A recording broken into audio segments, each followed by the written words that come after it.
Hey everyone, welcome back to another episode of Gone Phishing. I'm your host, Connor, CEO at Phin, and I am joined once again by the amazing Ray Orsini, founder of OIT VoIp and MSP Media Network. Ray, how are you?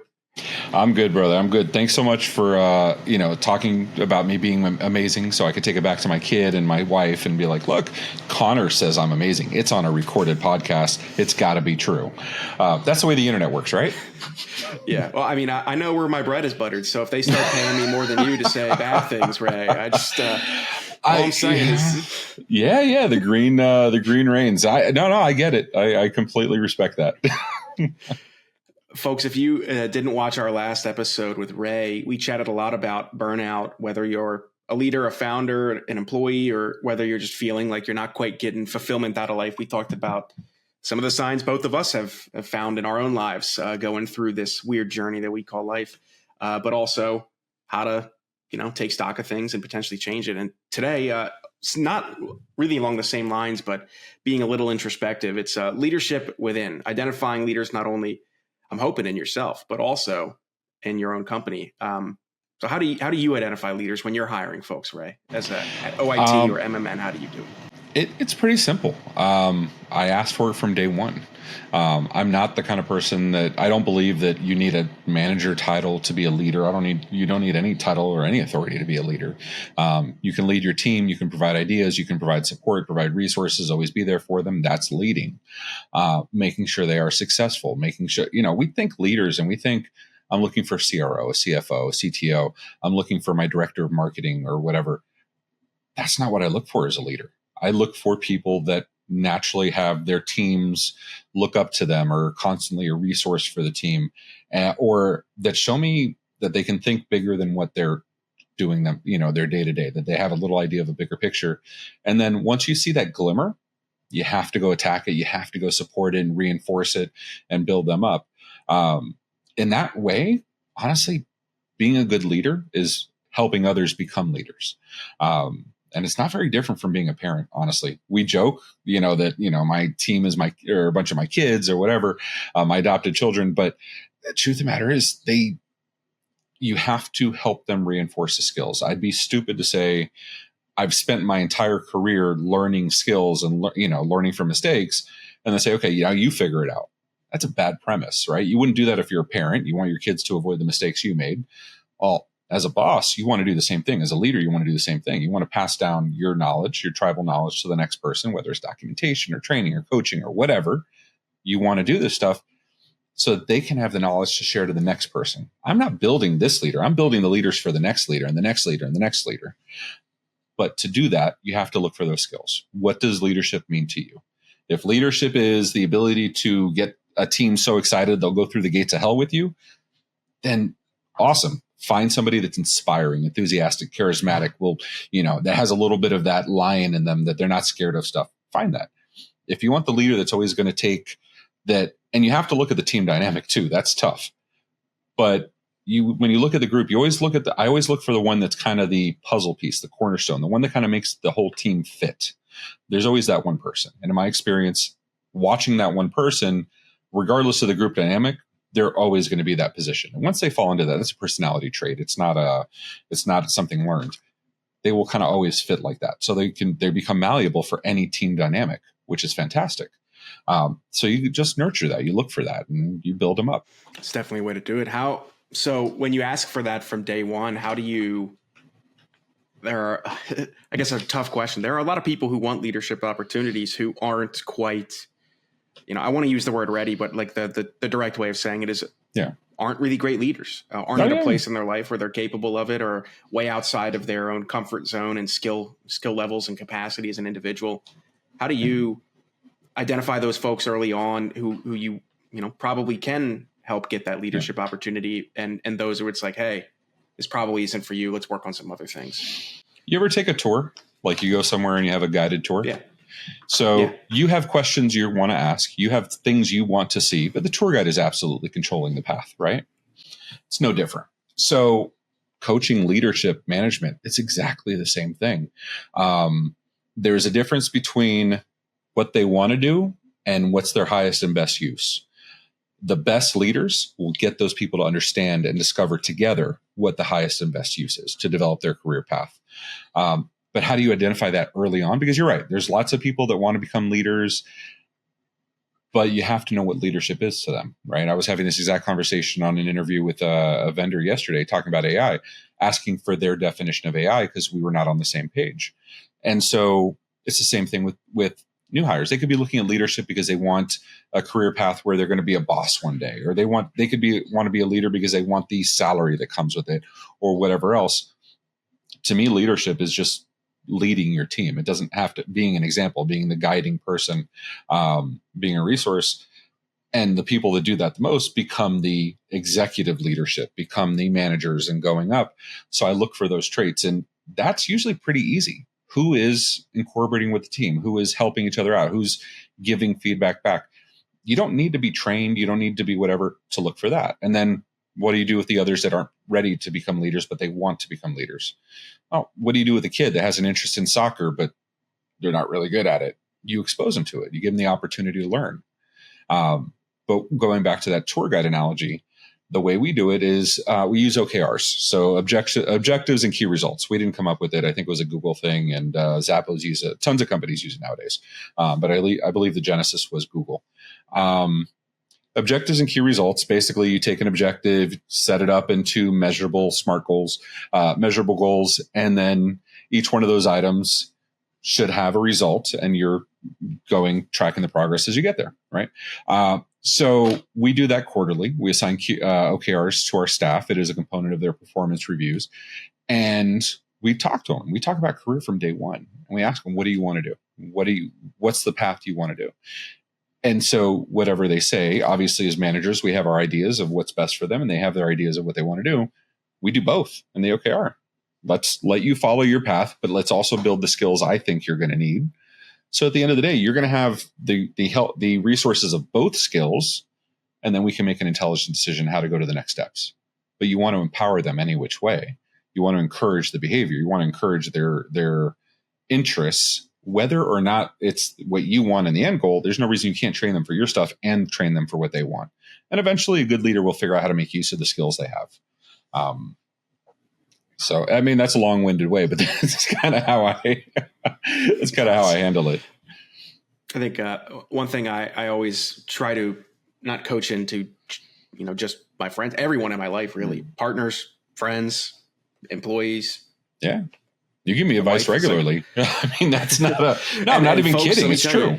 He doesn't take it. Let me tell you. Not a single one. I'm not crazy, but he gives it.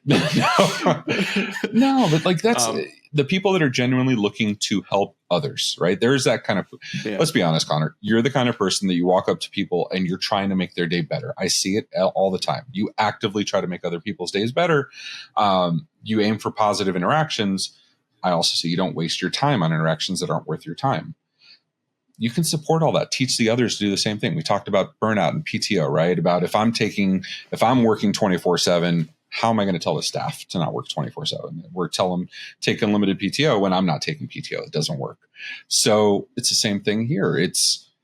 You need to emulate the things you want them to do, if that makes sense. Yeah. No, it's absolutely right. One thing I always try to coach into folks is always be aware of, competing incentives. Sometimes I've phrased it as perverse incentives. So you bring up this, like, there is a lot of draw to people for leadership opportunities that has nothing to do with, I want to make the people around me better. I want to accomplish a bigger part of the company vision, or I have this other vision for my group of people. I think we can do really cool things that interest me. There's this other set of incentives around it that's all around, I get paid more. People respect me. I have a fancy title. People in the public view me XYZ ways. Maybe it comes with speaking opportunities at important conferences. It's like all of a sudden what you've lined up is you could very quickly get to a point where somebody wants this leadership opportunity, not for the reasons that at least personally I would consider the right things, which is we all have this amount of goal to accomplish together. It's like your job is to take this amount of resources, whether that's people, relationships, money, anything, turn it into the biggest and the coolest thing you can dream of. It's like that is the that's the vision of leadership is squeeze all the juice out of the lemons and not in a process that would hurt the lemons, obviously. This is a bad analogy. No. Okay, no, I'll tell you why that's a good analogy. Okay, yes, you were going a little off track, but we'll bring it back. When you're farming, okay, rotating crops is a very common thing in farming. Why? Because if you do the same crop over and over on the same plot of land, you're going to burn out the soil. It's not going to work. So farmers intelligently rotate things around so that you can keep the soil up. Or I'm not a farmer. Before anybody starts yelling in the comments, I'm not a farmer. So, but we all learned about the rotating crops and stuff in third, fourth grade, whatever. So, and it's the same thing here. I want the maximum yield out of it when they're working, but when they're resting, I need them to also do the maximum resting. I need them all. So when you're talking about squeezing the juice out of lemon, I can't sit here and say, these are the ways to avoid burnout, and then say, this is also how I crack the whip because we got to get 100%. That's not what either of us are saying. We're saying when you're here, you're 100%. If you can't be 100%, I would rather you take the day off. That's one of the reasons we have unlimited PTO. Don't be here. I need you 100% here. If you can't be 100%, I often refer with our teams as this is the major leagues.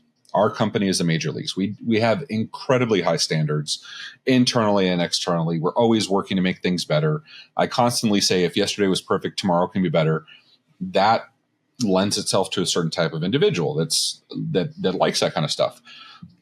But at the same time, you need to disconnect. You need to, and the reason I say that is because if you're sick, you're having a rough day, you're distracted, whatever, are you going to tell me you're going to be 100% on playing a major league sport on the field? No. And if you are not 100%, there's a high likelihood you're going to screw up. How many mistakes have you made because you're tired? How many mistakes have you made because you were sick, but you were trying to get something done in time? That doesn't work. Well, in the words of Kevin Gates, I don't get tired. What's the I don't remember if it's the Rangers or the Seals that says seals don't sleep, or they sleep when they die or something like that.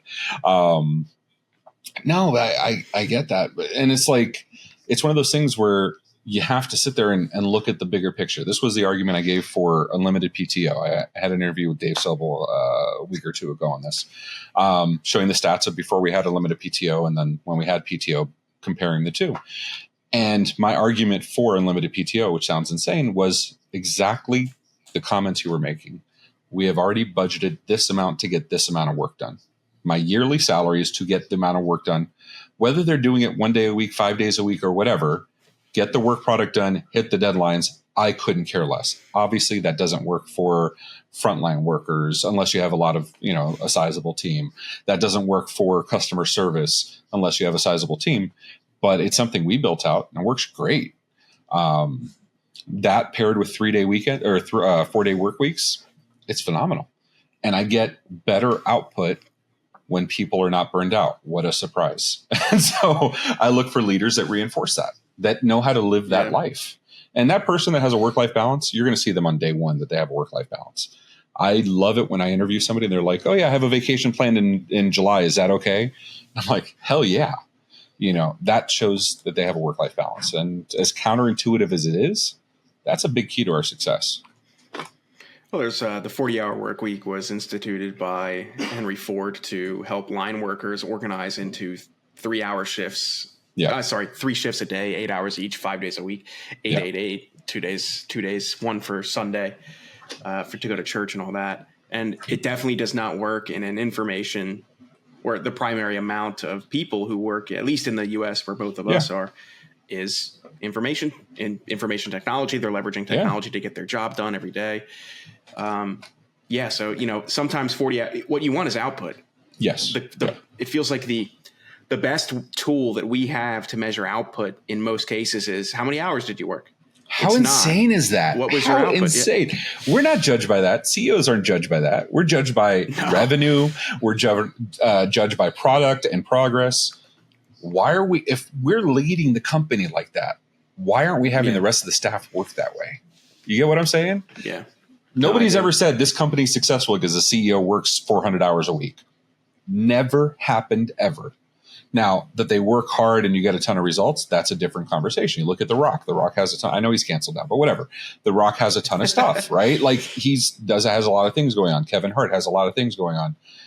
And I get it that it's a high amount of work. You can't tell me for a second it's because they're working 24/7. No way in hell. It wouldn't happen. So, yeah, I'm 100% on board with you when it comes to that. The Henry Ford thing in the 1920s with the 40-hour work week, and then moving to, there's plenty of states that have tried a 32-hour work week to great success. I can tell you anecdotally, our 4-day work weeks have done phenomenally. And it's completely it's voluntary per department. Most of the departments have chosen a 4-day work week. And before anybody says, how can you work that? How can you work if not everybody's there all the time with the limited PTO and all the bullshit? My own EA, my executive assistant, works different hours than I work, and we get all our stuff done. It's possible. So you just got to get creative. Yeah, that makes sense. I was thinking about this, building a culture of leadership. And one of the biggest mistakes I see a lot of leaders and founder, anyone in a leadership position make is they believe it is kind to not state the truth directly to an individual as opposed to stating the harsh truth directly. I'll give you an example is I have expectations of people who want to be leaders, right? I'm imagining if I had a VP or CMO, CRO, CX, any C-suite, it's like, what would I want that person to be doing? And it's like, well, I want them to be bringing me the ideas. I can't be the idea factory for everything. I need them to have way more domain expertise in XYZ places because, again, I'm not the expert in everything. I need them to talk to me in this way, communicate with this amount of information because I need them to set my expectations because if they don't, I've set them and now we're both upset. And then so I'll actually go through with employees like I want the opportunity to move up and I want the opportunity to lead more. It's like, cool. It's like, here are the 3 areas where I really think you're not doing great at. It's like, and being real honest, if I had to make the decision today, it's not you. And here's why. Walk them through all of those. It's like, I need this to change. I need this to change. I need this to change. Do you want me to help you do that? Or do you want to go get that help elsewhere? It's like, let me be involved in any way you want. And what I'd like to encourage everybody is like, what matters is they believe they've been given the fair shake, right? You're treating them with respect. You're giving them the opportunity. At the end of the day, it is also way more damaging because it's an example to the rest of the company. If you give somebody who doesn't fit the role quite right, if you give them an opportunity that they're not quite ready for, not quite capable of handling, or don't deserve, whatever combination of those words you'd like to use, it's a sign to the rest of the company that you're devaluing them as well. And so it's like, always be aware. It's like what you do for one, others notice. And so that's why I always be really honest. There can be no miscommunication of expectations. That's where what's the phrase? It's like don't assume because then you make an ass out of you and me. Well, an ass out of you and them, not me. Yeah, yes, absolutely. No, absolutely. It's you're 100% right. And two things that kind of speak to that. Michael Michalowicz, who does a lot of speaking, or obviously prolific author, but does a lot of speaking in our circuits. He talks about not being the superhero for your team. You don't want to be the superhero because they're always going to lean on you. You want them to be out self-productive, have ideas. That goes back to how to identify leaders early on. I look for people that are bringing the ideas, that are self-sufficient, that are kind of, they just naturally emerge as the leader. They just have those skills, or they have the beginnings of those skills you can build up. The other stuff you're talking about being, I don't want to call it harshly honest, but there's a book that talks about that, Radical Candor. I'm pretty sure you've read it. I think we've talked about it before. Yeah. But I had my leadership team read it, and I'm fully on board with it. They talk about, good Lord, I forget. Okay, I'm not going to. Anyway, but it talks about the progress that can be made. It's a hard line to walk, being honest without trying to hurt feelings. Also requires people who are able to step outside their feelings and take the input. If you get somebody that's overly emotional and will fall into their feelings, you're going to have challenges. It's going to be difficult. Yeah. And it's not a black or white thing. It definitely depends on the manager and the employee, and there's a mix, and that's why you have company culture and you train and all that stuff. But you can't have two overly emotional people working with each other because nothing's going to get done. They're going to drown, right? Similarly, you can't have two overly brash people that are just, ruthless, because if you do that, you're going to lose some stuff too, and they're going to be off-putting to people. So balancing that's difficult, but it all boils down to effective communication. Those who can effectively communicate, Connor, I think you're a fantastic human being. I'm not getting the results I need here. You know what I mean? You're going to have to start getting up earlier. I'm going to need to see you at the booth at 8 a.m. So I remember those days. Yeah, man. Yeah.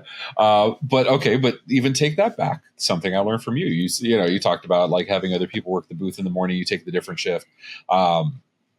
I told my staff, we're just not doing. If booth hours are 7 to 8:30, we're not doing booth hours at the time. I'm just not. I'm not going to. I'd rather do the stuff later in the day, doing the stuff after hours, doing stuff when people are actually working and miss the 3 or 4 people that walk over to the booth at 8:30 in the morning. I'd rather them understand we also want to do other things. 8:30 is not happening. And I'm strongly pushing event organizers to stop doing 8:30 booth hours because it's insane. But yeah, I mean, balance for everything. Balance for everything. For folks who wanted to connect with you or connect with OIT and MMN, where would you suggest they go? We have all the YouTubes. So youtube.com/OIT VoIP, youtube.com/MSP Media Network. We can see all the fun stuff and way too much more of me talking. Or find me on MSP Geek or Reddit, OIT_Ray, or MRU or IT Pool Party, or any of the other Tech Tribe, or any of the other online places, or anywhere your friendly Finns are located. I'll be there. Awesome. Folks, thanks for listening. Thanks for watching. We'll have links to all of that in the show notes for you, so feel free to connect with Ray. Ray, it was a blast having you on. Enjoyed our conversation. Can't wait for the next one. Same here, brother. Thank you. As always, everyone, thanks so much for tuning in to Gone Phishing. If you want to find out more about high-quality security awareness training campaigns, how to launch them in ways that actually engage employees to change their habits, then check us out, Phin Security, at phinsec.io. That's phinsec.io, or click all of the wonderful links in our show notes. Thanks for fishing with me today, and we'll see you next time.